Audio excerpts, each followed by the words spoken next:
Hello दोस्तों, आपको biology channel में स्वागत है। आज हम बात करेंगे स्ट्रक्चर ऑफ स्पर्म। इससे पहले हम स्पर्म के बारे में जानेंगे। स्पर्म के हर पार्ट के बारे में जानेंगे। इसके 4 पार्ट हैं, उसके पार्ट के बारे में जानेंगे। Sperm is a haploid male gamete which fused with the ovum to form the diploid zygote.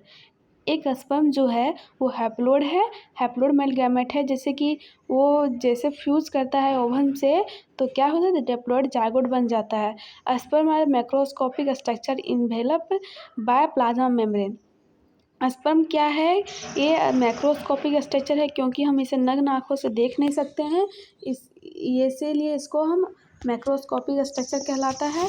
Sperm composed of 4 part कौन कौन है। पहला हेड, नेक, मिडिल पीस, चौथा टेल होगा। पहला हम पढ़ेंगे head. Head is a anterior flat oval broad part of the sperm. Head क्या है, ये फ्लैट ओवल लाइक स्ट्रक्चर होता है। ये जो हेड में जो है वो 2 तरह का पार्ट होता है। पहला एक्रोजोम न्यूक्लियस मिल के हेड बनता है। पहला हम पढ़ेंगे एक्रोजोम, जो क्या है एंटेरियर, हेड के एंटेरियर पार्ट है जो कैप लाइक स्ट्रक्चर से कवर होता है, उसे एक्रोजोम कहेंगे। एक्रोजोम गोल्जी अपरेटर से फॉर्म होता है एक्रोजोम। स्पर्मेटिड के गोल्जी अपरेटर से फॉर्म होता है कौन, acrosome. Acrosome filled with hydrolytic enzyme that help in fertilization. These enzymes are referred as spermlysis. ये जो ये जो एक्रोजोम है वो हाइड्रोलाइटिक एंजाइम से भरा होता है जो हेल्प करता है फर्टिलाइजेशन में। The 3 enzymes are as follows: hyaluronidase, acrosin, acid phosphatase. दूसरा पढ़ेंगे न्यूक्लियस। ये क्या है, स्पर्म हेड है, जो स्पर्म हेड कंटेन है जो हैप्लोइड न्यूक्लियस होता है। इसमें क्या होता है, हैप्लोइड होता है। नेक, दूसरा हम पढ़ेंगे neck. It is very shorten part of the sperm. Sperm के शॉर्टन पार्ट होता है। इसमें 2 सेंट्रियोल होते हैं, प्रॉक्सिमल और डिस्टल। प्रॉक्सिमल क्या है, ये फर्टिलाइजेशन के समय दौरान दिखाई देता है।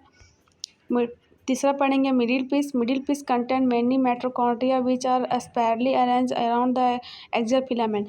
एक्सियल फिलामेंट के चारों ओर अरेंजमेंट होता है, स्पैरली अरेंजमेंट होता है।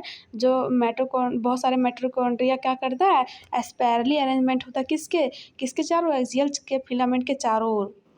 Middle piece consist mitochondria which produce energy for the movement of tail, the facilitate sperm motility. Middle piece के पास ज़्यादातर क्या होता है, माइटोकॉन्ड्रिया। माइटोकॉन्ड्रिया क्या करता है, हमें एनर्जी देता है। उसी तरह स्पर्म के मिडिल पीस में बहुत सारे माइटोकॉन्ड्रिया से क्या करता है, वो स्पर्म को एनर्जी देता है। किस लिए, मूवमेंट, टेल को मूवमेंट करने के लिए।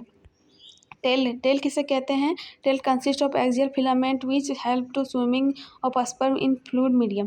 फ्लूइड मीडियम में, जब फ्लूइड मीडियम में होता है स्पर्म तो उसे हेल्प करता है स्विमिंग करने में, फ्लूइड में स्विमिंग करने में, तैरने में मदद करता है। Tail is eukaryotic flagella that help the sperm move. Tail जो है यूकैरियोटिक फ्लैजेला है जो स्पर्म को मूव करने में मदद करता है। The life of sperm is 22 hours. Sperm का लाइफ कितना समय तक होता है, 22 आवर्स तक। इसका स्ट्रक्चर देखिए, हेड में क्या होता है, हेड में क्या है, न्यूक्लियस और एक्रोजोम, और नेक में क्या है, शॉर्टन पार्ट, और मिडिल पीस में क्या है, माइटोकॉन्ड्रिया जो है हमें एनर्जी सोर्स है और हमें क्या देता है, स्विमिंग करने के लिए। ये जो है माइटोकॉन्ड्रिया वो एनर्जी सोर्स है जो स्पर्म को स्विम करने में मदद करता है। तो चौथा है टेल। अगर वीडियो अच्छा लगा हो तो लाइक कीजिएगा, सब्सक्राइब कीजिएगा, कमेंट कीजिएगा। Thank you.